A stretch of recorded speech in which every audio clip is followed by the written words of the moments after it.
Voltage দু ধরনের, একটা হলো ফেস টু ফেস, একটা হলো ফেস টু নিউট্রাল। আপনারা আমার পাশে অনেকগুলা ট্রান্সফরমার দেখতে পাচ্ছেন, এগুলা single phase step down transformer. এই সিঙ্গেল ফেজ ট্রান্সফরমারের ইনপুট এবং আউটপুট ভোল্টেজ কত থাকে এই বিষয়টা আজকে আপনাদের কাছে ক্লিয়ার করব। আমি পূর্বে একটা ভিডিও দিয়েছিলাম, এই ভিডিও নিয়ে অনেকে বিতর্কমূলক কথাবার্তা বলেছেন, না বুঝেই বলেছেন। এখন আপনাদের বুঝিয়ে দিব যে এই সিঙ্গেল ফেজ ট্রান্সফরমারের ইনপুট এবং আউটপুট ভোল্টেজ কত। আপনারা এখানে যে ট্রান্সফরমারগুলো দেখতে পাচ্ছেন, প্রত্যেকটা ট্রান্সফরমার সিঙ্গেল ফেজ ট্রান্সফরমার। এখন আমাদের আগে বুঝতে হবে সিঙ্গেল ফেজ ট্রান্সফরমার ইনপুট এবং আউটপুট ভোল্টেজ কত, এবং সিঙ্গেল ফেজ ট্রান্সফরমার কেন ব্যবহার করা হয়। যে ট্রান্সফরমারগুলো দেখতে পাচ্ছেন এই প্রত্যেকটা হলো সিঙ্গেল ফেজ ট্রান্সফরমার। আমরা জানি ভোল্টেজ দু ধরনের, একটা হলো ফেজ টু ফেজ, একটা হলো phase to neutral. Phase to phase কখন হয় আর ফেজ টু নিউট্রাল কখন হয়? যখন ফেজ টু নিউট্রাল হয় তখন হলো single phase line, single phase line হয় phase to neutral. R three phase হলো ফেজ টু ফেজ। এই যে দেখেন একটা থ্রি ফেজ ট্রান্সফরমার, এটা ফেজ টু ফেজ, এটা ভোল্টেজ আসবে phase to phase voltage.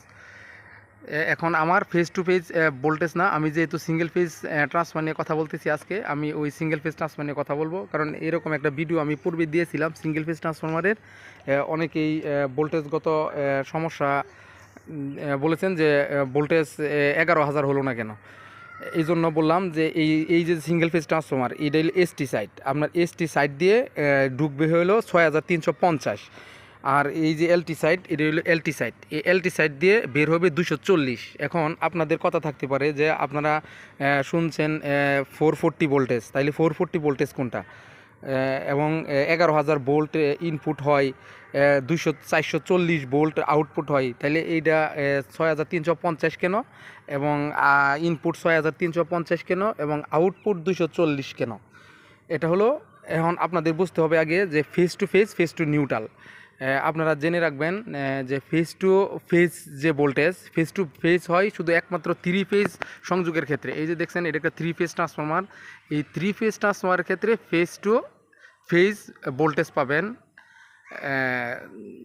Phase to phase input 11,000 এবং আউটপুট 440। এখন তাহলে ফেজ টু নিউট্রাল, এই যে দেখেন এইগুলা, এই হলো সিঙ্গেল ফেজ ট্রান্সফরমার। যেহেতু সিঙ্গেল ফেজ, এটাতে আমরা পাবো কি ফেজ টু নিউট্রাল। এখন ফেজ টু নিউট্রাল ভোল্টেজ 6,350। এই জন্য সিঙ্গেল ফেজ যত ট্রান্সফরমার আছে বা সিঙ্গেল ফেজ যে লাইন আছে, এই লাইনের বিতরণ যে লাইন আছে, এই লাইনের ফেজ টু নিউট্রাল ভোল্টেজ 6,350। যেহেতু ফেজ টু নিউট্রাল 6,350 ভোল্ট, তাও এই জন্য এই সিঙ্গেল ফেজে এটাতে 6,350 ঢুকবে, আর এটাতে 240 বের হবে। এই জন্যে 6,350 অবলিক হলে 240। আর যদি আপনারা থ্রি ফেজ সংযোগ নেন বা থ্রি ফেজ সংযোগের ক্ষেত্রে, এই যে এই ট্রান্সফারটা হলো থ্রি ফেজ, এইটার ক্ষেত্রে আপনার ভোল্টেজ হবে 11,000/440। আশা করি বুঝতে পারছেন যে ফেজ টু নিউট্রাল ভোল্টেজ কত এবং ফেজ টু গ্রাউন্ড ভোল্টেজ কত, এবং কেন এইটাতে 6,350 যায়। আপনারা অনেকেই বলছেন যে পুরো ভিডিওতে যে আপনি 6,300 কোথায় পেলেন? 6,300 পেলাম ফেজ টু নিউট্রাল ভোল্টেজ।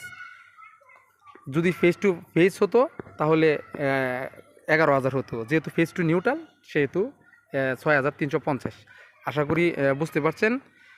পরবর্তী ভিডিও দেখার জন্য আপনাদের আমন্ত্রণ জানিয়ে আজকের মতো বিদায়। আসসালামু আলাইকুম।